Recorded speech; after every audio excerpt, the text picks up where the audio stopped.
তো কালকে আমার ছুটি, দোকান বন্ধ। কালকে যাব মধুটা নিয়ে। কালকে সুন্দরবনের মধু দিয়ে মানে পরেটা খাওয়া হবে। রাজুদা, সুন্দরবনের মধু দিয়ে খাবো কালকে পরেটা, পকেট পরোটা। দেখা যাক কিরকম হয়।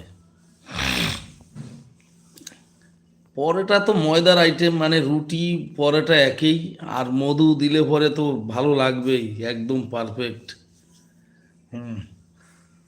আর খেজুরের গুড়, এই খেজুরের গুড়ও নেব কিন্তু কালকে, খেজুরের গুড় নেব। খেজুরের গুড় আর একটাই দেব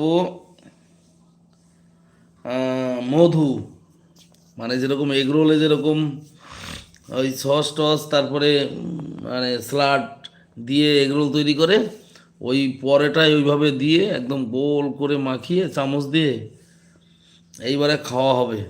একটাই দেবো গুড়, খেজুরের গুড়, একদম পিওর 100% খেজুরের গুড় আছে আমার কাছে।